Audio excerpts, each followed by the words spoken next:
As children, we often struggled to get the whole picture of what's really going on, either because of a lack of context or just a misunderstanding of the world as you haven't matured enough to completely put things together. And oftentimes, looking back, you'll realize things about your life and your family and your childhood that you didn't know when you were younger. Maybe you grew up and realized why we moved out of that area, why we don't talk to that family member anymore. And perhaps sometimes these memories that you have from childhood that seem as though they're just separate little blips of memory from your youth actually tell one broader narrative. And sometimes that narrative may not only be what you didn't expect, but could also reshape your life entirely as you realize what you experienced as a child was horrifying. And this is exactly the case of the story we're talking about today, PENPAL by Dathan Auerbach. There will be a link to purchase this in the description, as well as a link to the Reddit story posted by Dathan under the handle 1000 Vultures, which was the original release of the story. I would implore everyone to honestly read the story yourselves, as me sort of just summarizing it here doesn't do it as much justice. We're doing just basically a book report summary for this video. There won't really even be a whole lot to look at in this video, like with most of the videos I do of this sort of book report style. This is a good one to have in the background while you do the dishes, do homework, if you have earbuds, vacuum, mow the yard, things like that, like usual. In this story, we will be following an unnamed author as he revisits childhood memories, just in the way that he remembers them. And as the story unweaves, he'll realize there were sinister things that followed his childhood, things that he wasn't aware of until he got much older. And as the text at the beginning said, we'll start in the middle.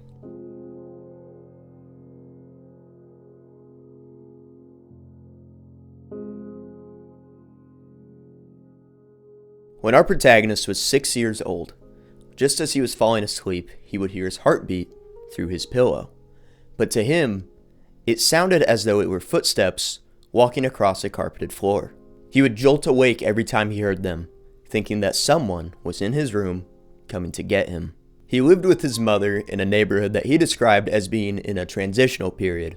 People of lower economic standing were moving in, and he and his mother happened to be two of these people. The neighborhood was surrounded by woods that he loved to explore during the day. But at night, they scared him.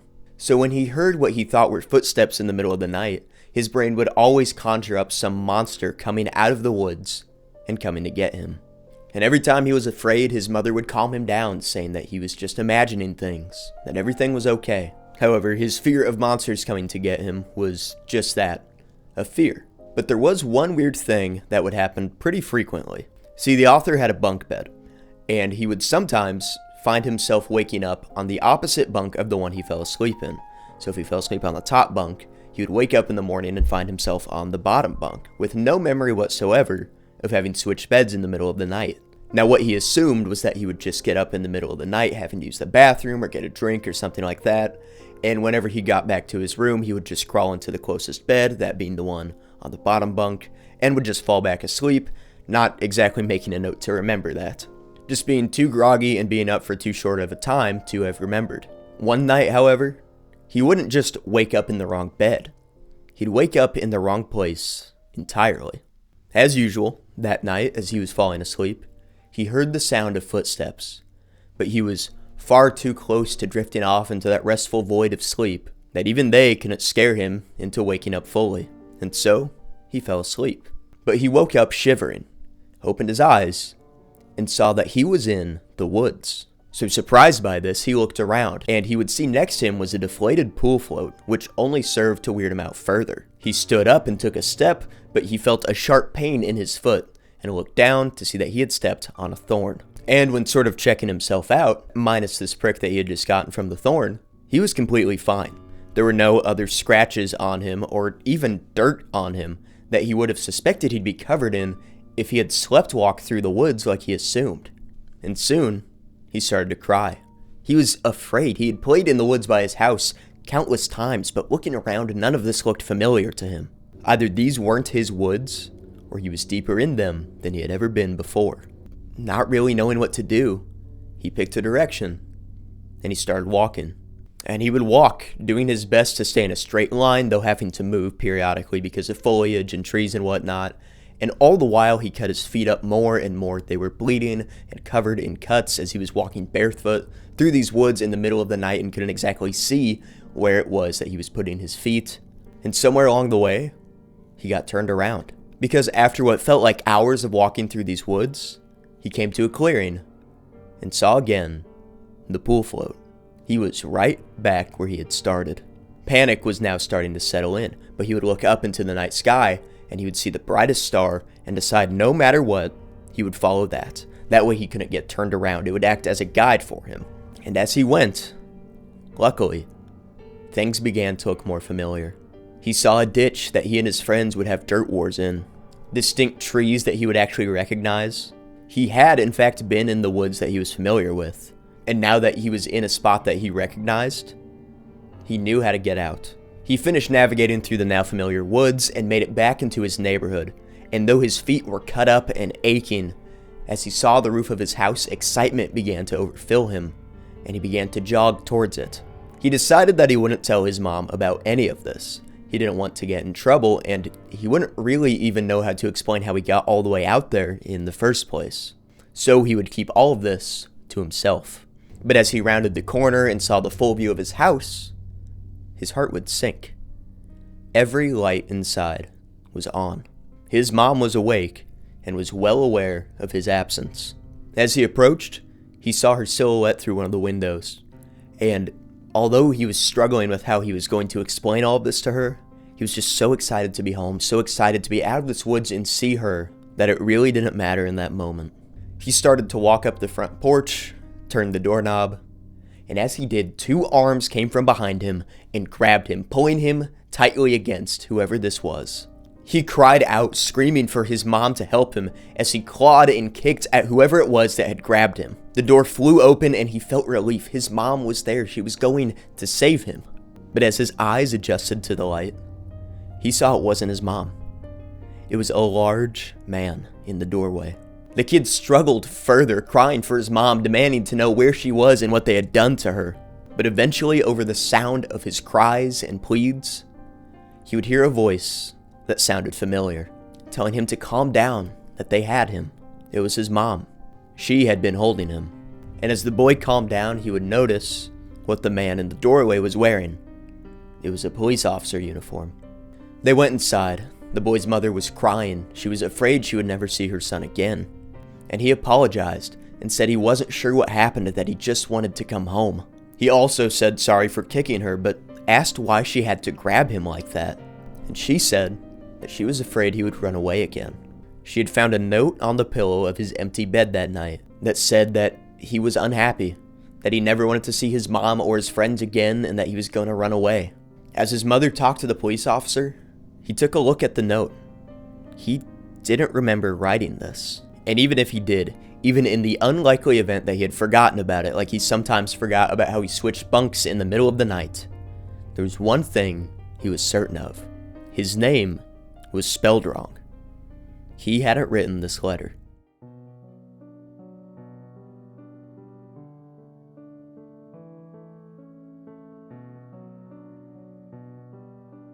Balloons takes us to a time before footsteps. When the author was 5 years old, his kindergarten class was given an assignment called the Balloon Project. Early in the school year, the students were to write a note, put it in an envelope, and then they would send them off with balloons. The author's note read, "Hi, you found my balloon. My name is, and I attend blank elementary school. You can keep the balloon, but I hope you write me back. I like Mighty Max, exploring, building forts, swimming, and friends. What do you like? Write me back soon. Here's $1 for the mail." On the dollar, he would write 4 stamps. The teacher would take a Polaroid photo of each of the children and would put that in the envelope as well. And then she would also put in another letter written by her that said the purpose of this assignment: to demonstrate how a sense of community could be built without the students having to leave the safety of the school. Once everything was put in the envelopes, the balloons were sent off, hopefully to land somewhere where a willing participant would find them, who would then take part in the project. And they would become a sort of pen pal with the respective student. And over the next few weeks, letters began getting mailed to the school. Most would have a response, with writers introducing themselves to the students, and many even attaching a photo of themselves or where the balloon had been found. Some actually traveled pretty far too, so the teacher would set up a map in the classroom, and she put little markers to show where the balloons had been found, showing how the community that the balloon project had spawned was growing. But as the days passed, the author only watched as other kids received messages back, and with every student that got excited about receiving theirs, the author just waited day after day for a response of his own. When he did finally get something back though, it was strange. There was no letter, just a Polaroid. It was blurry, far too blurry to even fathom a guess of what the photo could be. It looked like the camera had been moving while the photo was being taken, and there wasn't a return address either, so it's not like the author could have even written back his pen pal if he wanted to. He was bummed, but the school year continued regardless. As it progressed, the correspondence between the pen pals and their students diminished over time. After all, there's only so much meaningful conversation you can have over letter with a kindergartner. But when he and all his classmates had mostly lost interest and moved on from the balloon project, he received another letter. And he was stoked, thinking that his pen pal had written him back to make up for the vagueness of the photo that was the last response. But when he opened up the envelope again, he saw that it was just another blurry Polaroid. He could at least sort of make out what this one was. It looked to be the corner of a building, and he thought he could see the sun behind it. By the end of the year, the students were allowed to take all their photos and letters home. The writer's best friend, a kid named Josh, had the second most pictures from his pen pal, at 4. The writer, however, had the record for the most, being nearly 50. He never received a written letter from his pen pal, just those photos, and because he received so many, over time he just quit looking at them altogether. He would still save them though, and that summer when he got to take them home, he just put them in a drawer with some of his belongings. A while back he had received a snow cone machine as a gift, and his friend Josh liked it so much that he asked for one too, but Josh ended up getting a nicer one. Both worked just fine though, so one summer afternoon while the boys were hanging out, they decided they would set up a snow cone stand in their front yard. They used both their machines to maximize productivity, and they sold snow cones for $1 a piece. They did it in the author's neighborhood just as there was more foot traffic coming through, so they figured they could get more customers coming in, and they did it for 5 weekends in a row, before the author's mother forced them to stop. On the 5th and final weekend of doing so, while counting the money they had made, the author saw that there was something written on one of the dollar bills. It said, "For stamps." The writer thought that it was awesome that this dollar bill that he had sent off in the balloon project had seemingly changed hands so many times, enough to make it back to him. He ran inside to tell his mom how cool he thought this was, but she was talking on the phone and wasn't paying the most attention to what her overly excited son was saying, so he would go back outside to play with Josh. They would go into a ditch and have a dirt war, but while they were playing, they heard a strange noise. It sounded like rustling in the woods, as though something was moving around the proximity of the area that the boys were playing in. They thought it was an animal maybe, but it sounded too loud for that. They began trying to scare each other with what they thought it could be. The author said that it was probably a mummy, but Josh said that it had to be a robot based on the sounds they were hearing. They sounded mechanical. The author agreed that Josh was probably right. It had to be a robot. But now, all these years later, as the author is recounting this, he knows exactly what it was they heard that day. After a while, when their war was over, they went back to the author's house, and Josh got picked up by his mom. That night, the author decided to go into his drawer and look at the photos he had received from the balloon project. The dollar that he had received that day reminding him of it and sort of re-sparking his interest in it. But that night, as he looked over the photos, studying them in more detail than he ever had before, he noticed that they weren't just random. Each photo had one common subject that he had failed to notice before, and upon realizing what was in each of these photos, he was left with one question. Why am I in these photos? He didn't feel afraid, but he had that little kid feeling that he had done something wrong, even though this was out of his control, and he was just afraid that he would get in trouble. However, the next morning he would grab all the photos, go downstairs and show his mom, but as he was explaining it, She was busy going through the mail and was only sort of half listening, but after about a minute or two, she locked in on exactly what her son was telling her. The severity of the situation dawning on her, even if it wasn't on the author, especially when he told her about the 4 stamps dollar making its way back to him, that and all of these photos being of her child. She would run into the kitchen and grab the phone and start dialing a number, and the author thought that he was in trouble, so he began crying, apologizing, saying that he didn't know that he was in these photos, that he was sorry. But his mom wasn't listening, and she yelled into the phone at whoever it was that she was interacting with, and as she did so, the author took notice of the stack of mail that she had just brought in, and he saw something poking out of one of them. He would pull the object out and see that it was another Polaroid photo. This one of him and Josh playing in the dirt ditch the day prior. He yelled for his mom to show her. He was feeling afraid now, but she said that she was on the phone with the police. The author asked why, and his mom, not wanting to scare him, said that she was on the phone with the police because there was no postmark.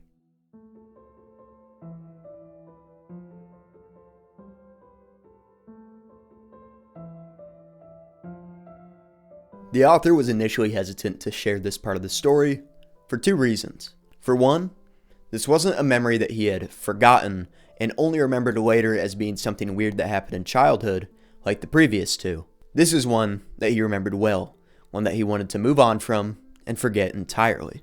And 2, he had been waiting for someone else's permission to tell this story, someone involved in this story, but try as he might, he has been unable to reach them. The summer before kindergarten, the author had taken to climbing trees.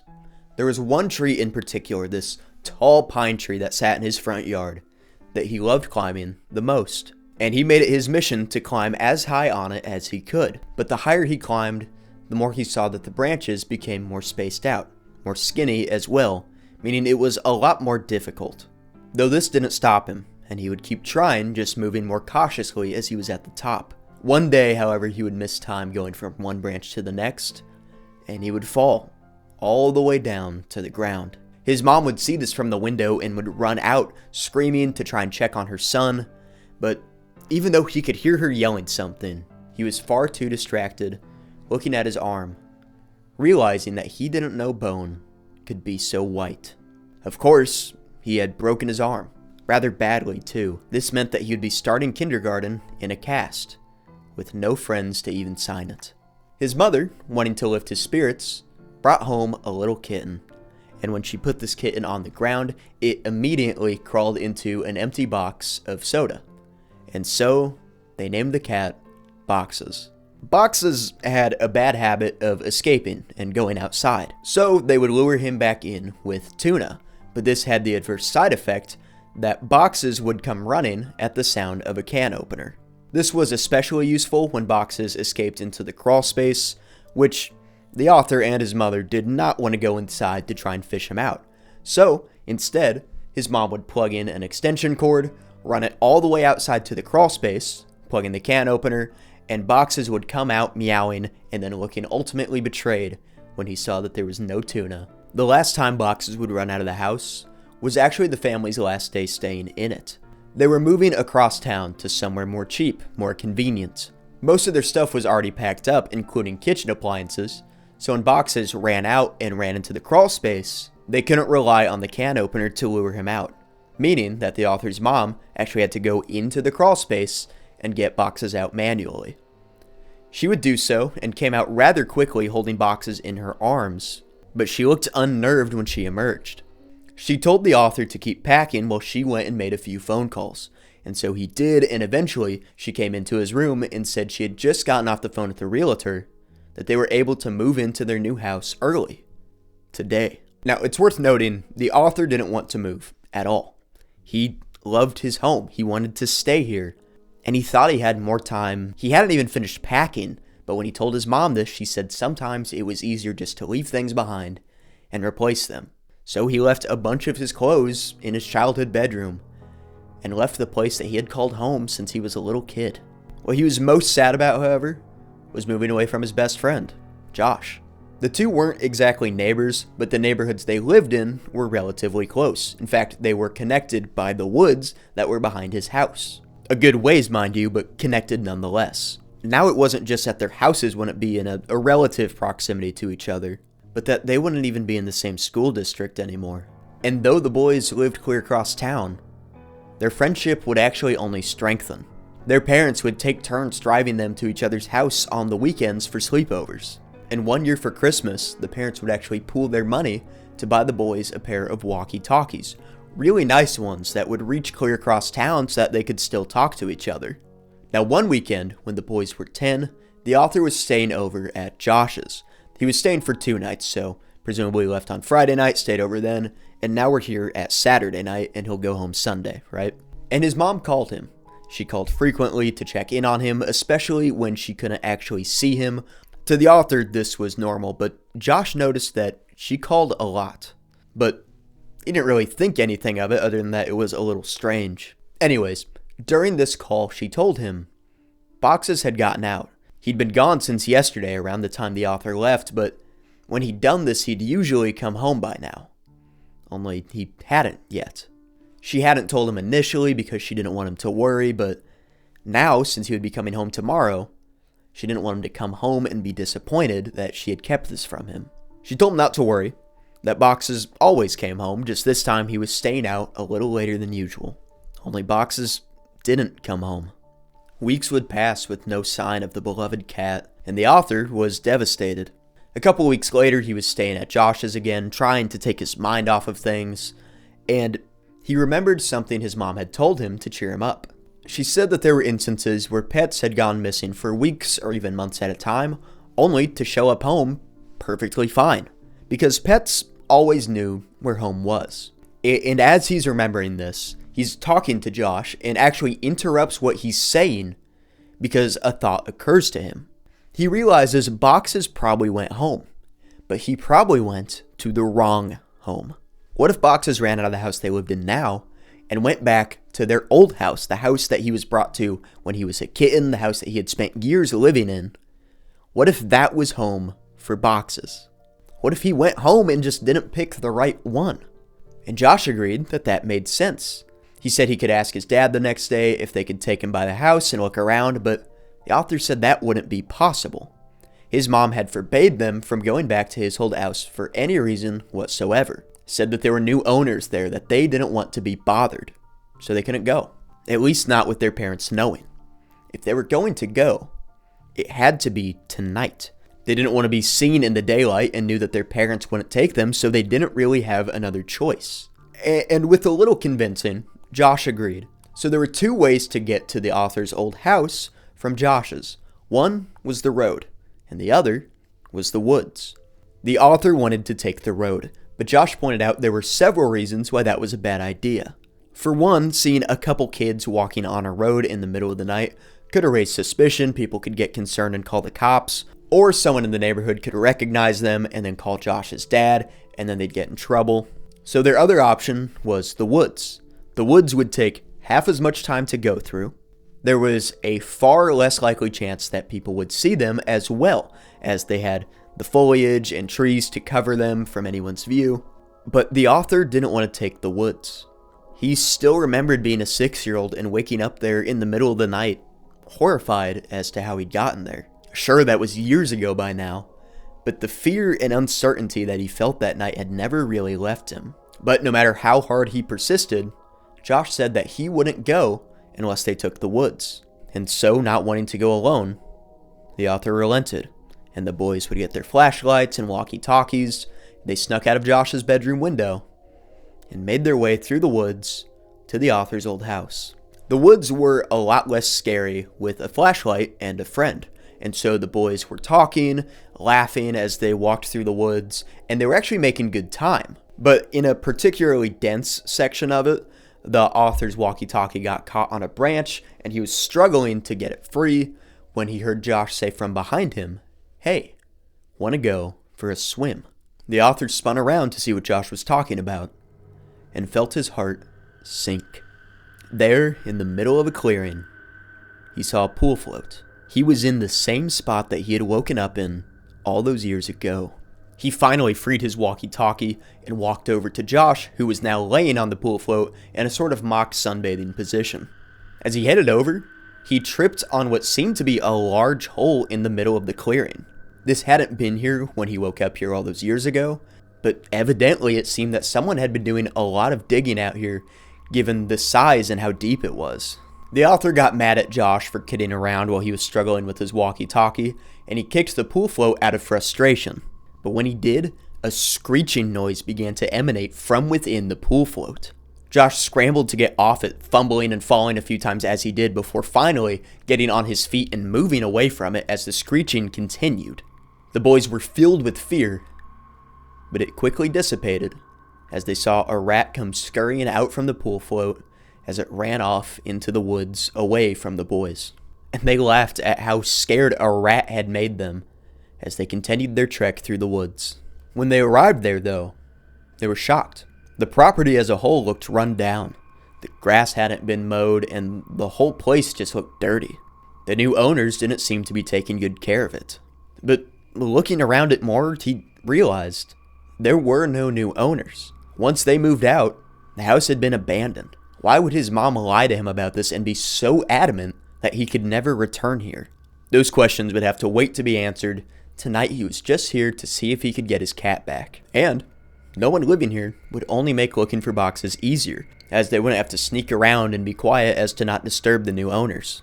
He knew from Box's previous escape attempts that there was an above average chance that he had ran into the crawl space. This meant that one of the boys would have to go down into the crawl space to look for him, while the other stood guard outside in case Boxes got frightened and ran out, so that way they could try and catch him. Josh said that since it was the author's old house and the author's cat, that the author should be the one that goes into the crawl space. The author protested, and they played rock, paper, scissors for it.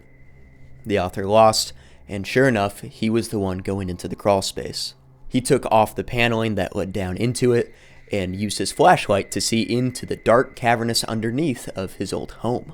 Josh stood guard outside, and with his flashlight and walkie-talkie in hand, the author headed into the crawl space. As he proceeded through the darkness, a strong scent filled the author's nose. It smelled as though something had died down there. He grabbed his walkie-talkie and told Josh as such, and Josh asked if it could be Boxes. He really hoped not, but he'd have to keep crawling to know for certain. With every inch that the author crawled into the darkness, the scent only got worse, and he became more and more afraid that Boxes had come here, and that something bad had happened to him. As he pulled himself further to see around one of the support blocks, his fingers would touch something that would make him jump. Fur. He forced himself to look, bracing himself for the worst, and as his flashlight hit the source of it, he saw a badly decomposing animal. One that smelled horrific. He let out a scream as the sight took him by surprise, and Josh heard this and radioed out to him, making sure that he was okay, asking if he found Boxes. The author, however, confirmed that it wasn't Boxes. It was just a dead raccoon. Josh told him to keep looking and said that he was going to go inside the house if he could and see if Boxes had made his way in there. The author said that Josh needed to stand guard, that if Boxes got scared and tried to run out, he needed Josh there to try and catch him. Josh had thought of this and put the panel back on the crawlspace entrance, making sure that it was tight enough so that Boxes wouldn't be able to get out, but also that it was loose enough so that the author could move it if he needed to. This made sense, even if the author didn't like the idea of being down here completely alone, but he continued searching anyways. The sound of footsteps overhead indicated that Josh had found a way inside, and the boys began joking around on the walkie-talkies before Josh said he found the author's old bedroom. The author remembered how he had left boxes of his old clothes in there, and told Josh to check those first, that maybe Boxes had crawled in them, but Josh said that there were no boxes in there. Now the author was confident that he had left his box of clothes in there. He remembered having to leave them behind when they moved out in a hurry that day. He wondered if his mom had come back for them and donated them at some point. So while Josh looked above, the author continued to search around in the crawl space. As he did, he hit something with his leg and turned around to see that there was a blanket with a bunch of old bowls around it. He crawled towards it and saw that most of them had cat food in them. He figured that his mom had actually made a sort of little area for Boxes to go to if he did escape, incentivizing him to go into the crawl space instead of running out into the woods or through the neighborhood where he could get lost or hurt. And he actually thought this was a really good idea from his mom, because at least this way when he got out, they knew where he'd be. But doing so had probably contributed to Box's coming back here when he did get out. His thoughts were interrupted by Josh radioing to him that he found the old clothes. The author asked where the boxes had been, but Josh said that there were no boxes. They were all just hanging up in the closet. Now the author knew that he hadn't left any clothes hanging up in his closet. Around the time that they were starting to pack for moving, his mom made sure that he had packed up all his clothes. He thought it was stupid that he would have to go unpack his clothes every day to get dressed, but his mom thought it would be a good way to get him accustomed to the idea of moving. The point being, he knew none of his clothes were hung up. His mom certainly hadn't come back here to just hang his clothes up and then leave them behind. Josh again would talk on the radio, though this time he was making fun of the author for being obsessed with himself. The author, of course, asked what Josh meant, and he told him that in his room, there were hundreds of Polaroid photos of him hanging up on the wall. Now, he was certain that neither he nor his mother had done that. As Josh was teasing him about this, though, his radio would suddenly go quiet. The author heard footsteps above him and wondered where Josh was moving to in the house now. He was about to radio that up to him when he heard Josh again speak through the radio, this time in a whisper, saying, "There's somebody in the house." He wanted to respond, but knew that if he did, there was a good chance that the other person in the house would hear them. He listened as the sound of heavy footsteps walked around above them. It sounded like there was something being dragged behind them too, something heavy. Suddenly, there was a loud thud, and the author began to worry that something had happened to Josh. He had been found by whoever was up there and that they were hurting him, and he began to cry. First he had lost Boxes, now he'd lost Josh. Those were his only two friends in the world, and something bad was happening.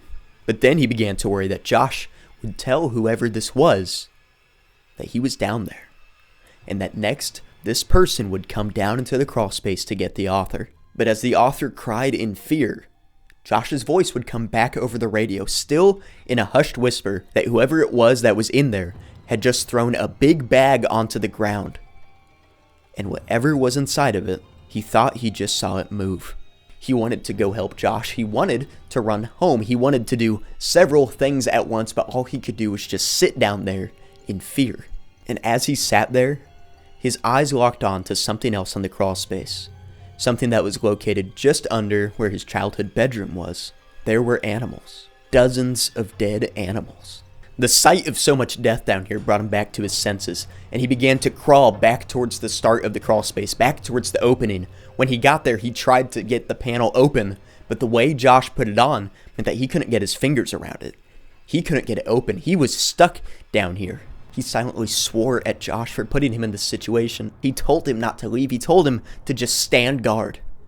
But as he was frustrated, he heard the sound of Josh scream from above him, followed by another scream, this one of an older man, it sounded like. Only this second one didn't seem to have any fear in its voice. The sound of heavy footsteps above were barreling through the house as he tugged and tugged at the panel to try and get free. It shot upwards. The author knew he didn't do this. He thought whoever this man was in the house had come for him and was about to reach his arms down and pull him out. He held up his walkie-talkie, ready to use it as a weapon against whoever it was that was about to come down, when he did see arms come down. Only they were the arms of Josh. He helped pull him out, saying that they needed to go now. They ran towards the woods, not daring to turn around to see who it was that was chasing them. As they jumped the fence, though, Josh lost his walkie-talkie. It wasn't worth going back for. They heard yells gaining on them, only they weren't words that were being yelled, but just noises. They sprinted through the woods back towards Josh's, and the whole time Josh just kept saying, "My picture. He took my picture." But for some reason that he couldn't identify at the time, the author knew that whoever this man was already had a picture of Josh, and he sent it to the author the day after they had their dirt war. They made it back to the house. The author asked Josh if he was sure that the bag had moved, but Josh said he couldn't be sure. He was upset about losing the walkie-talkie, but safety and getting out of there obviously was more important. They didn't sleep that night. far too afraid that the man had followed them and would be showing up at any moment, but he never did. And the author went home at around 3 p.m. the next afternoon. Now remember, the author is writing this years later, now as an adult, way after everything had transpired. And he'd only begun to remember these stories when talking to his mother about things from his childhood. So when he told his mom all of what we just heard, she broke down and started crying. He asked her why she lied about the house and the new owners, and she would grab his hands tightly and look him in the eyes and say that she had never put down the blankets or the cat food in the crawl space. He wasn't the only one who had found them down there, and he understood why she looked so afraid when she came out of the crawl space with boxes that day. He understood why they had left their house so quickly, leaving their belongings behind, and why he was never allowed to go back there. That man had made his home underneath their crawl space. There's one detail that he didn't share from his mom, though. See, when he got home that day at 3 p.m., he was exhausted. He threw all his stuff on the ground, which caused the belongings of his bag to spread out across the floor, some of them going underneath his bed and whatnot. He didn't care. He just wanted to go to sleep. He was exhausted. But after a couple hours of sleep, he woke up to the sound of meowing coming from underneath his bed. And he felt so foolish. Boxes was just hiding. He'd been here the whole time or had come back, but he was here. He was under the author's bed. He smiled as he got up and got on his hands and knees and began moving stuff under his bed. It sounded like Box's meows were being muffled, so he moved things out of the way to try and get to him, figuring he was just under a shirt or behind a box or something.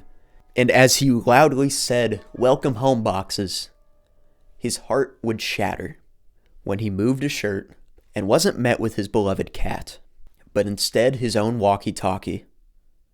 The sounds of the meows were coming from it. Boxes never came home.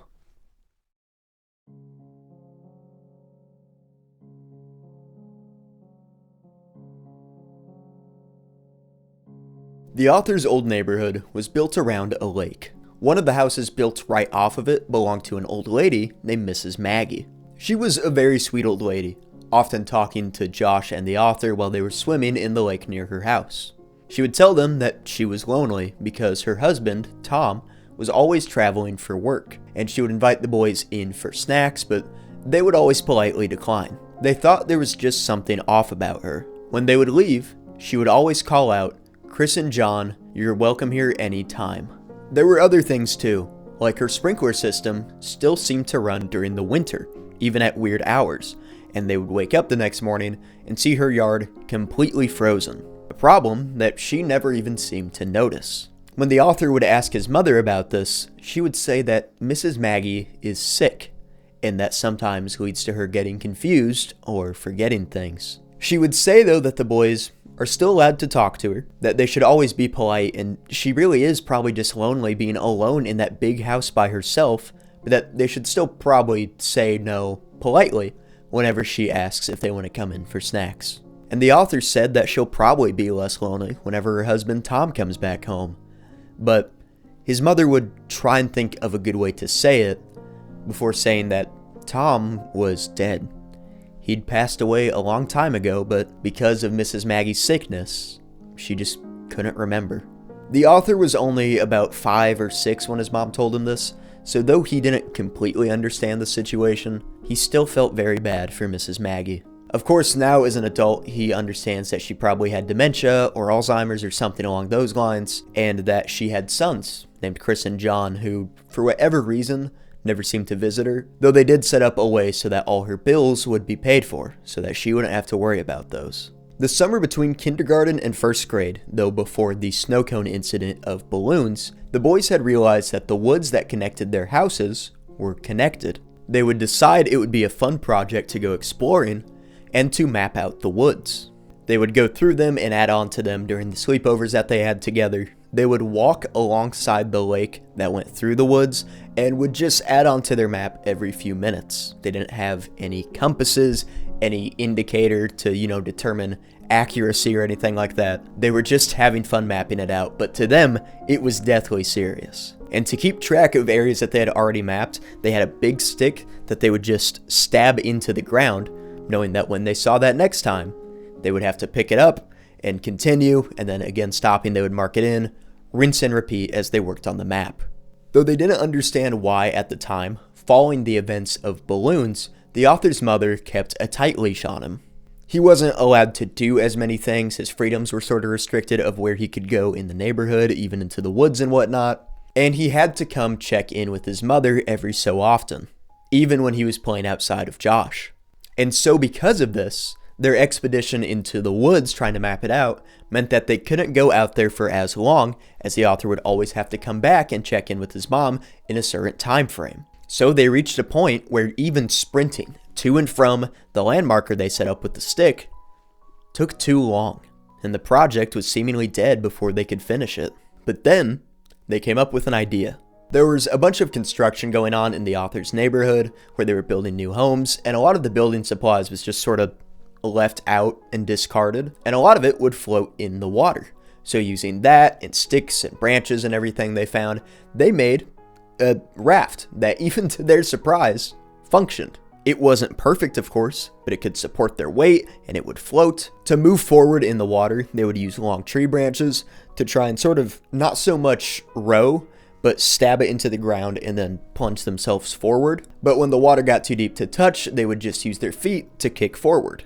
And now, since they were on water instead of land, instead of using a stick to mark where they had been and where they need to pick up, they would just drop off the raft. Now this of course meant that they would still have to run to and from the raft every single time, but it meant that the actual ground that they covered during the mapping segment of their journey would go by much quicker.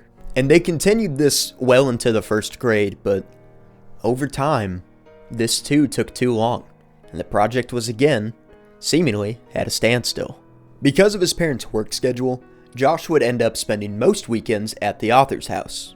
One Saturday evening, while Josh was staying over, there was a knock at the front door that was one of the author's mom's coworkers. There was a problem at work and she would have to leave for a few hours to go fix it. She would tell the boys that they were not allowed to answer the door or leave the house under any circumstances. She said that she would be calling in to check on them every hour, but remembered that the phone had been turned off because she wasn't able to pay the bill. This is why her coworker had shown up instead of just calling. But with a final warning that the boys would be in trouble if they left the house, she went to fix the problem at work, leaving the boys alone. And the boys, of course, knew that this would be their chance to really put some work in on the map. And Josh said that they needed a flashlight, but the author promised that they should be back well before it gets dark enough to need that, and he also didn't know where his mom kept the flashlight, but he agreed that they did probably need some source of light just to err on the side of caution. So instead of looking for the flashlight, he pulled out 3 Roman candles that he had hidden in his room that he had stolen from his mom last 4th of July, as well as a lighter. It's also worth noting this is before the author woke up in the woods in the events of footsteps, so he wasn't afraid of the woods at night yet. So judging by how long his mom said it would take her to get back, they had about an hour and 50 minutes to go work on their map. So they sprinted through the woods to their raft. When they found it, they took off all their clothes but their bathing suits that they were wearing underneath and actually folded their clothes in neat piles by the bank. And they kicked off and set sail. After a while, the water was too deep to use their tree branches to continue forward, so they had to lay on their stomachs and use their feet and arms to paddle forward. Unfortunately, Josh was right, and it did start to get dark. So they tried to hurry their pace, but the quickening of their hands and feet slapping the water made it really loud. But even over the loudness of the water splashing around them, they could hear a noise. It was the sound of crunching leaves and snapping sticks in the woods around them. They would stop paddling to listen. Only when they did, those sounds would stop as well, resuming only again whenever they continued. They figured that they were just imagining the sound, and at one point stopped again to update the map, but as they were updating it, they heard those sounds coming from the woods once more. They could hear through the rustling of the woods that whatever this was moving away from them, though it was moving in the direction that they were about to be headed in. The author nervously yelled out, "Hello?" into the woods. He was met with silence until Josh started laughing at him. saying that it was stupid to call hello out to the monster or whatever was in the woods, as if it would respond back. And the author agreed, yeah, that was probably stupid. He wouldn't expect a response if something was watching them, some monster or ghoul that lived in the woods. And the boys began just yelling hello in different mocking tones and voices and accents and whatnot into the air. And they knew, realistically, this was just some animal. Maybe it was just interested in what the boys were doing and was watching them. So as they were still calling out hello and turning the raft around to head back the way they came, they heard another noise. It was a whisper, coming from where they had heard the leaves and twigs stop snapping at, saying, hello. The author spun his head around in that direction, but he didn't see anything. It was too dark into the tree row. So he pulled out a Roman candle, lit it, held it up into the sky, and fired it off. The green orb shot out into the sky, but of course it didn't illuminate anything but the trees, and he couldn't make out anything that was lurking within them. Next, a red orb fired out, but again, he saw nothing. Josh wanted to go, telling him that they should leave, but the author wanted to fire one more out, wanted to look better at it, so he pointed the Roman candle directly at the woods and saw the orb shoot out. It would hit a tree and explode, lighting everything in a ball of light briefly. And again, he saw nothing. He dropped the Roman candle into the water, and the boys began paddling back to where they had left their clothes, trying to move quickly. And all the while that they moved, the sound of heavy footsteps and the crunch and snap of leaves that they had been hearing this whole time was following them. Whatever was in there was loudly giving away the fact that it was following the boys to the shore.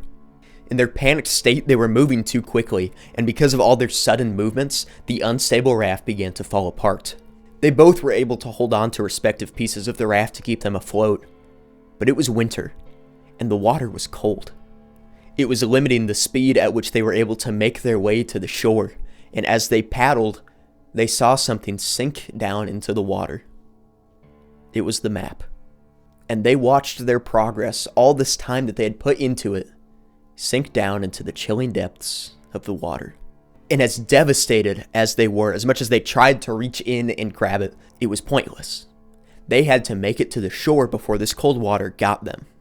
They continued through the water, barely able to hold on to their piece of debris as they struggled and kicked and paddled and swam all the way to land.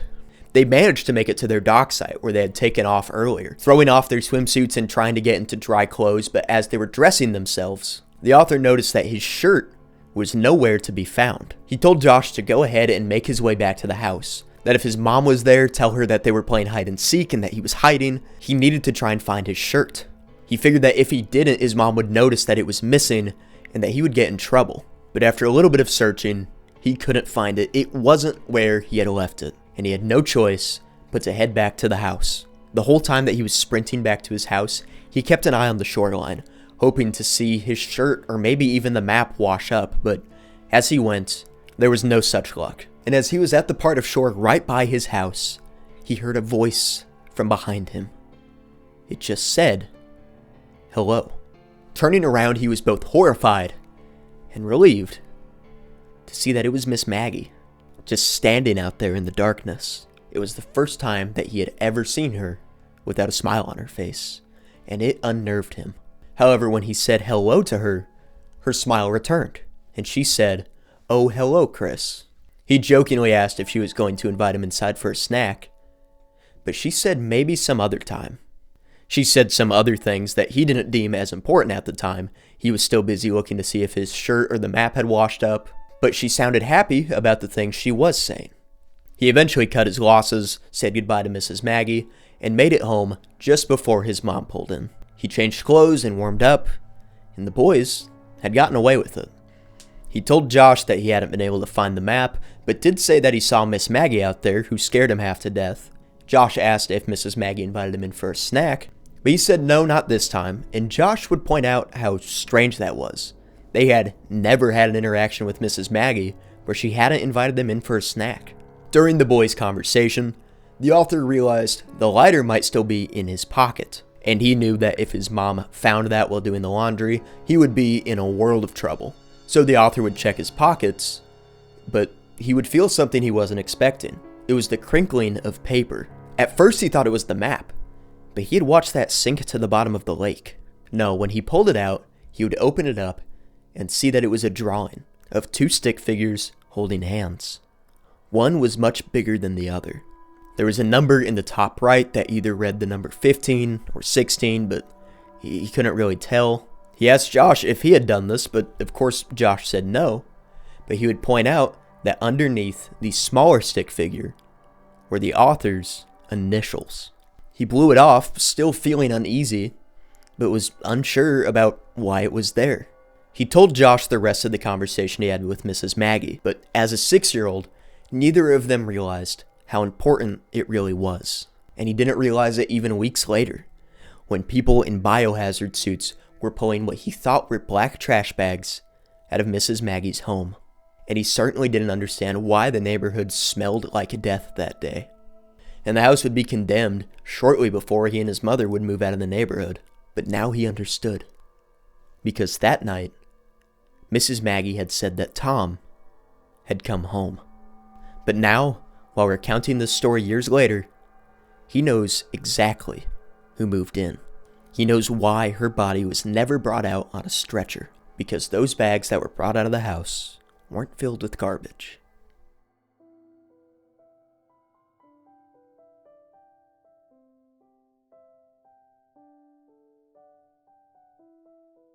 The summer after kindergarten, the author had caught a bad case of the stomach flu.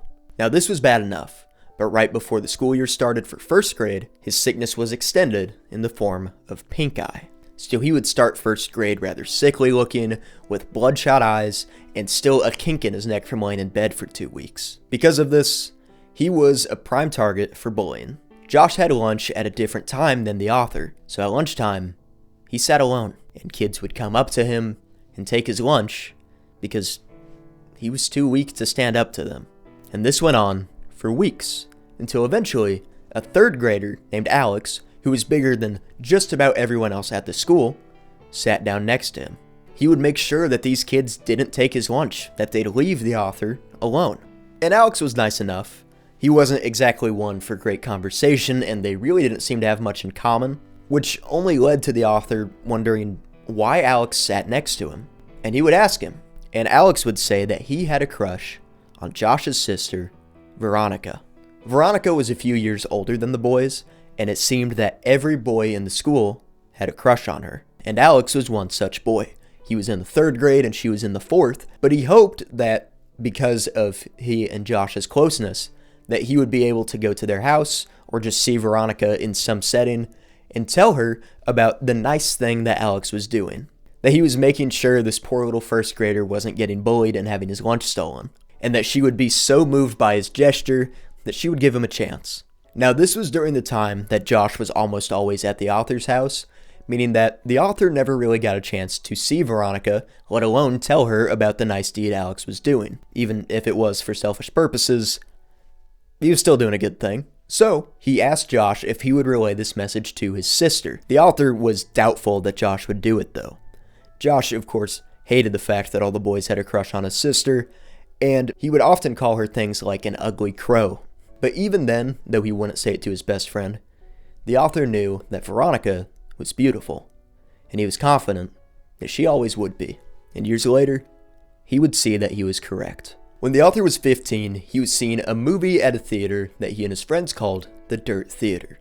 Now this theater had certainly earned that name, but it was popular for 3 reasons. 1, the movies there were cheap. 2, twice a month it would show a cult movie at midnight. And 3, at those midnight showings, it would sell beer to underage kids.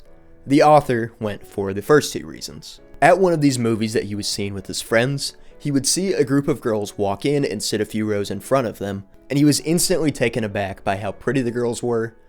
But there was one in particular that stood out to him. She was stunning, and when she turned in a position where he could see her face, he saw it was Veronica. All these years later, she was just as beautiful as he thought she'd be. And so, though he tried to stay focused on the movie, he felt his eyes keep drifting over to look at her, feeling like a creep every now and then and stopping, only to resume and repeat the process. After the movie was done, people were leaving, he told his friends to go ahead and that he was going to stay and try and talk to her. It'd been years since they'd spoken. He and Josh had seen gradually less and less of one another, notably since the incident of boxes where they went back to his old house in search of the cat. And by this point, he hadn't even spoken to Josh in several years, let alone Veronica. At first, she didn't recognize him, but when he said who he was and that he was Josh's old friend, she would instantly light up, say how great it was to see him, and the two would joke around a little bit to catch up. He would ask how Josh had been, but she would avoid the question, instead jokingly asking him if he still played Ninja Turtles anymore, to which he said no, he's not a little kid anymore, he plays X-Men now, and miraculously that actually got her to laugh, and she called him cute. They would talk about the movie theater and the cult movies. She said that she had just broken up with her boyfriend who didn't enjoy these kinds of movies, so she planned on going to the midnight showings much more often, and she would be there for the next one, which was going to be Day of the Dead. So with Veronica being single now and already planning on attending the movie, the author was going to ask if she wanted to go with him. But before he could, Veronica would give him a hug, say how nice it was to see him again, and said that she would see him at the showing of Day of the Dead. The author is only 15 at this point in time, and he doesn't have his driver's license, so he has to rely on a ride to get him to the movies. His friend that usually drove him was going to be out of town, so he couldn't rely on him, so he went to his mom to see if she could drop him off. Sensing the importance in her son's request, she asked why it mattered so much, and he said that he was hoping to meet a girl there. She teased her son, asking if she knew this girl, and he said actually yes, that it was Veronica. And instantly, his mom's demeanor changed. She would say no, and no matter how much he pushed the subject, she would say no, that's final, you're not going. This seemed out of nowhere. He didn't know his mom had such disdain for Veronica, but no matter what he tried, she wouldn't let up. But it was really important to him that he'd go to this movie with Veronica. So, left really without another option, he decided that he would call Veronica's family's home, trying to see if she could give him a ride. He dialed the phone number out of muscle memory. He had called it so many times before back when he and Josh were close. But as the phone rang, he wondered if Josh would answer, and felt dread that he might. I mean, what would he say after calling all of these years? Hey Josh, it's me, your former best friend. Can you put your sister on the phone? I'm trying to go on a date with her and see if she'll pick me up for it. And though that would be rather embarrassing, the main concern was that he hadn't called to check in on Josh ever. But he realized Josh hadn't exactly called him either, so he didn't feel that bad about it.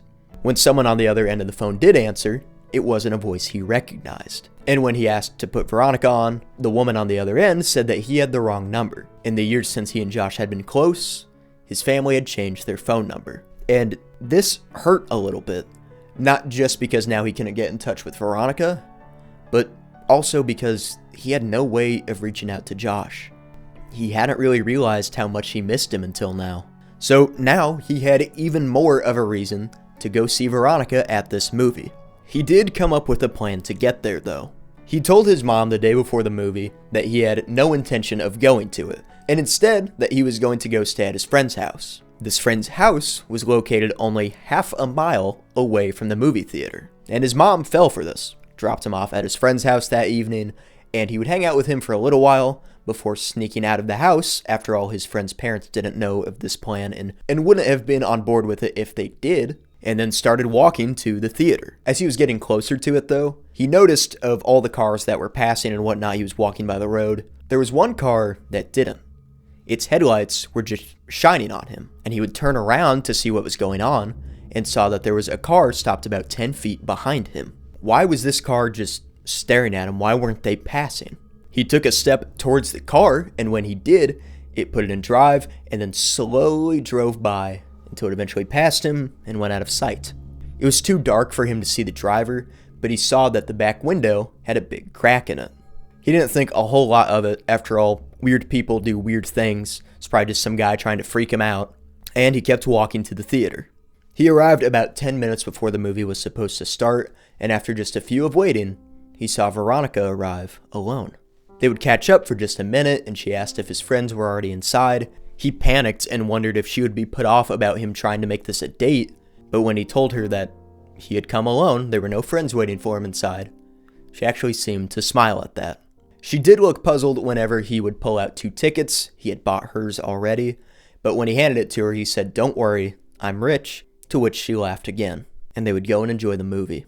After the movie, they would walk around the parking lot and talk for a little while, and quickly they would realize there were only 2 cars in the parking lot, Veronica's, and then a car with a giant crack on the back windshield.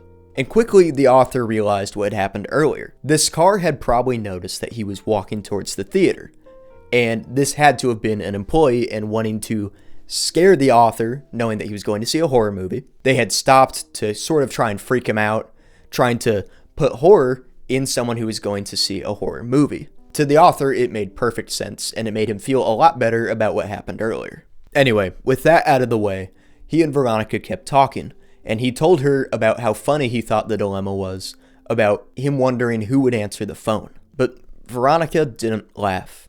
Instead, she took his phone and put her number in it. She would make fun of him about how old his phone was, which was only made worse whenever he said that he couldn't even receive photos on this phone. But now, at least, he had a way to reach her. And eventually, after some very painful attempts at flirtation from our narrator, the conversation would segue to Josh. He asked her about him, but she didn't want to talk about it. So he asked if he could at least know how he was doing. She said she didn't know. He assumed that Josh had taken a bad turn, was running with a bad crowd or something along those lines, but he didn't press it any further. After a while, they realized that the other car was gone, so now it was just Veronica there, and she asked if he would want a ride home.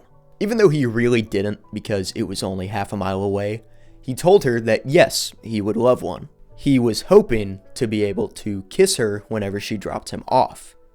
This would be his very first kiss.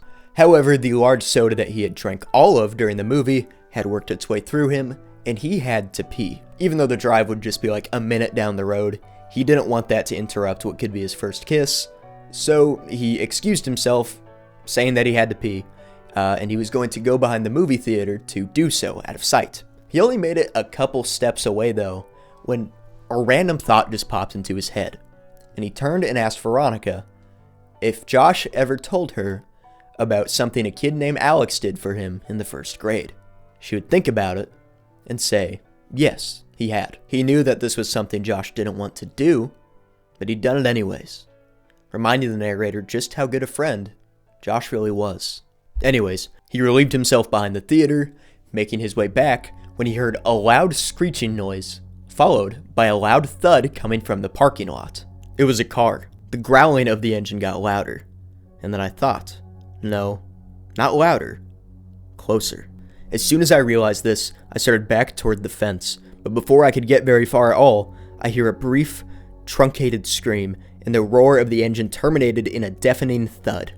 I started running, but after only 2 or 3 steps, I was tripped by a loose piece of stone and fell hard and fast onto the concrete, my head striking the corner of a chair as I fell. I was dazed for maybe 30 seconds, but the renewed rumbling of the engine drew my senses back and my equilibrium was restored by adrenaline. I redoubled my efforts. I was worried that whoever had crashed the car might harass Veronica. As I was climbing over the fence, I saw that there was still only 1 car in the parking lot. I didn't see any evidence of a crash. I thought that I might have misjudged its direction or proximity as I ran towards Veronica's car, and as my orientation changed, I saw what the car had hit. My legs stopped working almost completely. It was Veronica. Her body was broken in several places, twisting in ways that the human body shouldn't be able to do. Bones were sticking out of her leg and ripping through her jeans. One of her arms was wrapped completely around her, and there was blood everywhere. He couldn't even be sure if she was lying on her stomach or her back. He rushed over to her and tried using his phone to dial 911, but he didn't have any signal, and he saw poking out of her pocket was her phone. So he reached down to pull it out when suddenly she awoke with a loud gasp of air. She tried to move to entangle her body back to its normal position, but with every jerk and spasm as she tried to fix herself, she let out a wail of pain. He moved towards her, telling her to try not to move, to be still, that help was on the way as he called 911. As the sound of the sirens drew near, Veronica had something to say. She was struggling to get it out through the pain, but was eventually able to sputter out, "My picture. He took it." The author didn't understand what that meant at the time. He just told Veronica it would be okay. He rode with her in the ambulance and waited in the emergency room while she was going through surgery. He had put her phone back in her purse with the rest of her belongings and used the hospital phone to call his mom. By now it was about 4 a.m. and his mother, of course, wasn't happy to be receiving a phone call at this hour. And when he told her what happened, he was met with a series of curses and swears before she said that she would be on her way. Now, he told her he wasn't going anywhere until Veronica was out of surgery, and she said that was fine. She was going to be there anyways. They didn't speak much as they sat there, waiting, and he wonders now, writing this, if they had spoken that night, maybe things would have been different. Maybe at least for their relationship. If he had told her about boxes or the night on the raft with Josh, or if she told him the things she knew, maybe something would have turned out different. But they didn't. They just sat there in silence and waited. Veronica's parents arrived. They would exchange a few words with the author's mother. Veronica's mom was a nurse, though not at this hospital, and she tried to see about after surgery if they'd be able to move Veronica to the hospital she worked at so she could be closer to her and keep an eye on her. But given her condition, that wasn't likely going to be possible anytime soon. Police would come as well to take statements, but when Veronica came out of surgery, 90% of her body was in a cast. The only full part of her that was free was her right arm. The author would come to visit her every day following the accident. Her jaw was wired shut, so she couldn't exactly speak, but one day, she tried to say something. It was one name. Josh. The author asked if Josh had come to see her yet. When she informed him, Josh ran away when he was 13. He hadn't been heard from since he left a note on his pillow one night. They both started crying, but even if the author didn't realize it then, some small part of his subconscious did. It had made the connection that he could not. They were crying for different reasons. Later that day, he would receive a text from her that she didn't want him to see her like that again. But from then on, they texted every day. The author, however, didn't tell his mom. He knew that she clearly had some negative feelings towards Veronica, so wanted to keep this just between him and her. His mom didn't need to know. He tried calling Veronica only once. She picked up, but she didn't say anything, and over the line he could hear how labored her breathing was. He figured it was still too difficult for her to talk. About a week after she had told him not to come back to the hospital, he got a text from her that he wasn't expecting. It read, "I love you." And he texted back, "I love you too." She said how she wanted to be with him, how she couldn't wait to see him again, and even proposed that they go to the movies again sometime soon whenever she can. And when she was able to, they set up a date. And on that day she would text him, "See you soon." His friend was able to drive him this time, but Veronica didn't show. He was disappointed, but understood, given her condition, and would stay to watch the movie. But about 10 minutes into it, the seat next to him that he had been saving for Veronica, someone sat down in it. It was a man, and the author told him that this seat was taken, but the man didn't respond. He just stared blankly ahead at the screen. And the author remembered wanting to move, because there was something wrong about the way this guy was breathing. But he just sat there and watched the movie.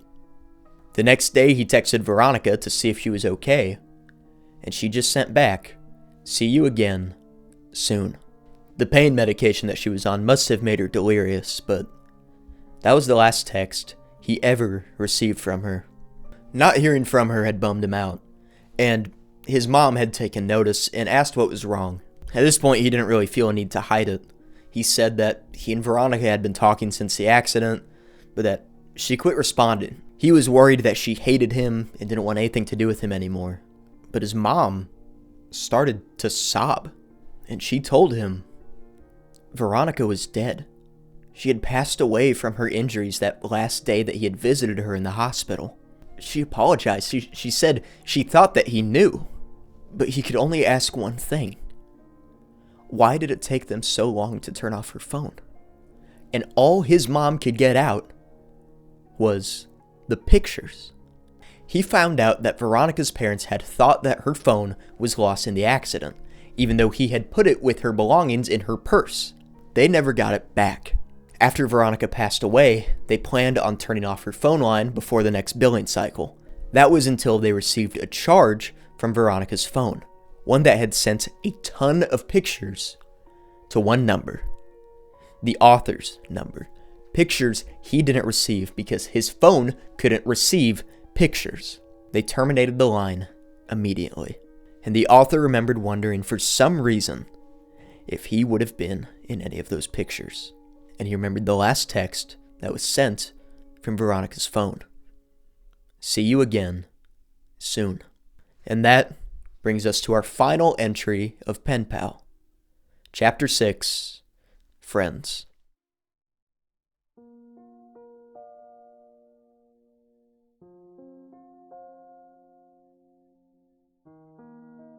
When getting ready for his very first day of kindergarten, the author was still in a cast from falling out of the tree. When bathing, he was supposed to wrap the cast in some sort of plastic to keep water from getting into it. However, that morning, perhaps because of the nervousness of starting school or his excitement, he had failed to put the bag on tight enough, and water flooded his cast. Now, this was not only bad for the cast's integrity, but also meant that when the moisture hit the dead skin and whatnot that was under the cast, it produced an odor. His mom would help him dry the cast and put slivers of soap to try and mask the stench, which helped a bit, but not a ton. And by the time they had all that squared away, alongside with everything else that it takes to get ready for school, he was late. And his kindergarten class was already well into their second activity of the day. He was sort of haphazardly thrown into a group, but the rules weren't explained to him very well, and within a few minutes, he had messed the rules up so bad that all the other kids in his group had went to the teacher and complained that that kid had to be in their group. It was his mom's idea to bring a marker to school on that first day to see if any of the kids that he had already in his head referred to as future friends would sign his cast. And now he felt foolish for doing so.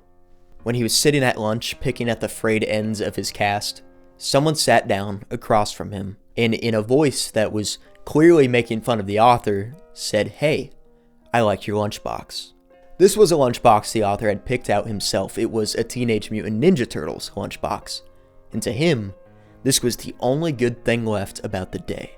He felt tears building up in his eyes as he looked up at the kid to tell him to leave him alone, when he saw this kid had the exact same lunchbox. And he let out a laugh and told the kid that he liked his lunchbox too, which prompted a conversation about the Teenage Mutant Ninja Turtles, who their favorites were, what they liked, and while talking, the kid accidentally knocked over his carton of milk and spilled it on himself, leading both boys to laugh again. Suddenly, the author didn't feel so bad about his cast, which reminded him. He pulled out his marker and asked if the kid would want to sign it. He did, and when he asked him what it said, he told him it read, Josh, his first real friend. And from that moment on, the boys were inseparable. The Friday that they had launched the balloons for the balloon project, the author had asked if Josh wanted to come over to his house and play the next day, meaning that Saturday. And Josh said he would love to, that he'll bring some of his toys and they'll have fun. But whenever the author got home that night and asked his mom if that'd be okay and she approved, he quickly realized he had no way of getting in touch with Josh. And so he spent the weekend worried that their friendship would fall apart as quickly as it started. But that Monday when he saw Josh again, Josh had run into the exact same problem, and they thought it was funny, and later in that week got their phone numbers to give to their parents to set up a play date. And even when the author moved schools, their friendship only seemed to strengthen. They spent nearly every single weekend together. Even at a distance, their interests, their personalities, and their sense of humor all seemed to not only be similar, but to complement each other. It seemed that nothing could drive them apart. That is, until the night they went to the author's old home to look for boxes. After that weekend, they saw gradually less and less of one another. It went from every weekend to every other weekend to once a month, to every couple of months, until ultimately hardly at all. At the author's 12th birthday party, Josh was, of course, invited, and he did actually show up. He didn't bring a gift, which he apologized for, but the author said he didn't care. He was just glad that Josh was there. Josh hit it off with the other kids who went to the author's school, so it's not like they knew one another, which the author was worried about how the kids would get along, but they seemed to hit it off fine. But no matter what, Josh just seemed to be quiet. He didn't seem like himself. Eventually, the author asked Josh what was wrong. Why were things so weird between them now? And Josh just said, "You left." When opening presents that day, there was a card that stood out among the rest. The envelope didn't have a name on it, and opening it up, it looked old and dingy, as though someone had just grabbed a card out of a drawer and was reusing it. It just had the pre-written text of, "I love you," never indicating who it was from. So the author would jokingly tell his mom, "Gee, thanks for the cool card," and she came over to look at it, but said this wasn't from her. And looking around to the author's friends, none of them were fessing up. He assumed it was just a prank by one of them and moved on, and the last present of the day that he opened was from his mom, and it was a pair of walkie-talkies. She knew how upset they had been at losing Josh's, so had gotten a new pair so that way the boys could keep in touch better. But when the author looked up to see Josh, he had already gotten up and was in the kitchen dialing a number on the phone. The author asked who it was he had called, and of course Josh said his father. He said he wasn't feeling very well and wanted to go home, and the author thanked him for coming regardless. The sadness in his voice was present. He offered him one of the walkie-talkies, but Josh just shook his head no. Josh promised that he'd try to call more, but suddenly he seemed rejuvenated as an idea hit him. He said he knew exactly what he was going to get the author for his birthday, that it might take a while, but he knew what would be the perfect gift for him. Author said that wasn't necessary, but Josh insisted. He apologized for being such a downer and said that he just hadn't been sleeping very well when his dad's car pulled into the driveway. As Josh headed out to it, the author asked why he hadn't been sleeping well, and Josh said he thinks that he'd been sleepwalking, and that was the last time the author ever saw Josh. Since the author had begun putting the pieces of his childhood together, the relationship between he and his mother had grown strained at best. She had spent years trying to protect him from the real events of his childhood, of the things that had transpired, and he realized too that she wasn't just protecting him. She was protecting herself, while trying to ensure that he could never assemble the pieces of his memory into the full puzzle. And this final time that he spoke to her to get this final piece of the story, he knew that the relationship that they had spent their entire lives building had changed forever, and they would spend the rest of their days trying to rebuild it. And her world shattered as she told him the following. When Josh ran away at the age of 13, the police urged his family to call anyone that he was close to see if he had gone there. And though that didn't lead anywhere, the police would receive an anonymous call from a woman urging them to compare this to a stalker case that had been opened 6 years previously. Josh's mother began to slip whenever Josh had disappeared, but her mental state shattered entirely when Veronica died. She had been stuck in traffic the day her daughter died and didn't make it in time to say goodbye. Her husband would find her wandering the streets at night, calling out to Josh or Veronica, calls that would never receive an answer. He couldn't leave her alone like this, and his job had required him to travel for work, so he had to begin picking up odd jobs around town, trying to stay close to his wife. He would mow yards, put up fences. One job he got was related to the clearing of the woods of the author's old neighborhood. His job was to level the now deforested area. It's the same woods that connected Josh's place from his. All of this so that property could be built upon it. And on the third day of leveling this area, he found a spot that he just couldn't level. He began digging at it, seeing if there was some sort of root deteriorating or something that he could just fix easily without needing to use the big machines. And as the author's mother told him exactly where in the, though now deforested, woods this was, the author knew that he had been there several times before. Having been there, both before and after, the soil had been broken. Josh's dad dug about 3 feet into the ground before he hit something hard with his shovel. He would dig around it, excavating whatever this was, to see that it was a big wooden box, around 7 feet long and 4 feet wide, all with a dirty brown blanket over the top of it. Now it's pointed out that up until this moment, no matter what the odds were, no matter what anyone in the world could have told him, Josh's father believed that his son was alive. He knew that he had to be, but the box that he had spent over half an hour digging up would shatter that belief. At around 6 p.m. that day, the author's mom would receive a phone call from Josh's dad. He was distraught, and the only words that she could make out were, "Down here. Now. Son. Please, God." She had found him sitting on the ground in front of the hole that he had dug with his back to it, clutching the shovel tightly in his hands while repeating, "I don't understand," over and over again. She looked into the hole that he had dug, and she saw Josh. He was dead. His face had an expression on it that looked as though all the misery and hopelessness of the world had been trapped inside this poor boy. There was blood on his face that ran off to the side and soaked the wooden box that he was laid in. And looking at him, it was clear that he hadn't been dead long. But really only his face was visible, because the rest of him was covered by a large man laying on top of him. He lay face down on Josh, and it was clear that he was holding him in an embrace. Looking further, though, there was something pinned on Josh's shirt. It was the reason he had called the author's mother. Reaching in and picking it up, she saw that it was a Polaroid of the author as a young boy. Even seeing this, what happened to Josh, seeing how everything was connected as she feared that it had been the whole time, she couldn't bring herself to tell this man about anything that she knew. She never told them about the man stalking their son, about the problems that they faced, about her fear for their safety.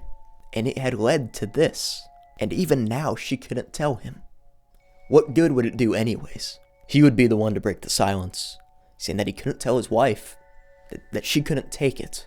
He went over to the grave and yanked the body of the large man off of his son, throwing him to the side. And as he did, they heard the sound of glass rolling in the grave. It was a bottle of ether. As Josh's dad sobbed over his son, the author's mom looked at the man, this stalker who obsessed over her son, who took all of those photos, who made his home under theirs in their crawl space. And he was just a man. And he had a smile on his face, not the smile of some devilish grin, but just the smile of contemptness. It was the smile of love that he had on his face when he died. But there was a wound on his neck that looked as though flesh had been ripped out. The blood in that box wasn't Josh's. He had fought back. He had bit out this man's throat in an attempt to get away while he was trying to bury them alive. In doing so, Josh had killed him. But his body lay atop Josh, and it was too heavy for him to get off. Josh had fought to the very end, but still met the same fate that this man had planned for the both of them. She checked the man's pockets to look for any sort of ID, but all she found was a folded up piece of paper, and unfolding it was 2 stick figures, a little one and a big one, holding hands, and the little one had the author's initials. Josh's dad gently pulled his son out of the grave and laid him softly on the ground, all the while mumbling that his hair had been dyed. It was a dark brown, the same color as the author's hair. And the clothes he was wearing, they were too small. He would check the pockets of these clothes and hear the crinkling of paper. He pulled it out and unfolded it, but it didn't really matter to him, so he handed it to the author's mom. It was a map. The birthday present that he had promised to give to the author. He was finishing the map. He began to hope that Josh hadn't been caught while finishing it in those woods for him, but that wouldn't make any sort of difference now. Josh's father would shove the man back into the grave and begin pouring gasoline over his body, telling the author's mom that she should go. She would apologize, but he would say that he did this, and said the following. He interjected flatly, almost with no emotion at all. About a month ago, a guy approached me as I was cleaning up the site of a new development, a block over. He asked me if I wanted to make some extra money, and because my wife's not working right now, I accepted. He told me that some kids had dug a bunch of holes on his property, and he offered me $100 to fill them in. He said that he wanted to take some pictures for the insurance company first, but if I came back after 5 p.m. the next day, that would be fine. I thought the guy was a sucker, since I knew clearing that lot was coming up, so someone would have had to do it anyway. But I needed the money, so I agreed. I didn't think he even had $100, but he put a bill in my hand, and I did the job the next day. I've been so exhausted I didn't even think about it until after it was done. I didn't think about it until today, when I pulled that same guy off of my son.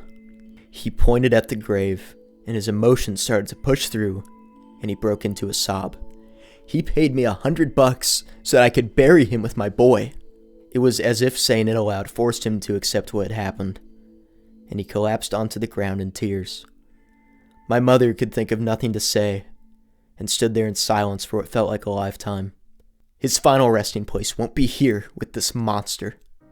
When his mother had finished telling that story, the author got up, told her that he loved her, and that they would talk again soon, before leaving the house, though he didn't know what soon would mean for them. He finally understood all of the oddities and weird memories that he had from childhood. They were one big picture, one horrifying, awful picture. He knew why all those weird things that seemed to pop up every few years had stopped so suddenly. It had been over for almost a decade now for everyone involved but him. And he didn't even know there was something to be over until now. He said that he was sorry that Josh had chosen him to be his friend, that he wished he never sat across from him at that lunch table that day, that he never knew what it was like to have a real friend. He loved him then, he loves him now, and he misses him every day. There'd be no final confrontation, no revenge for his friend. It was just over. He and Josh had been adventurers, explorers. They had been friends. And that, everyone, was PENPAL. I don't really know what to say. This is one of those stories that floored me the first time I ever read it. And even now, years later, it floors me still every time we get to the end. It's as haunting as it is beautiful.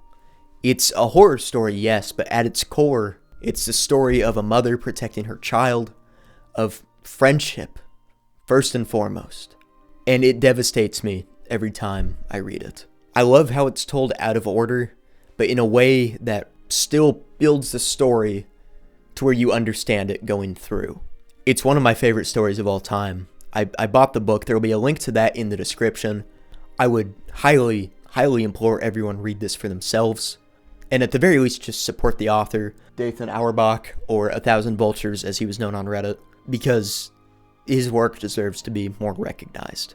Like I said, I feel like I don't have a lot to say after this, so I just want to thank everyone very, very much for watching, and I hope you all have a great day. Thanks.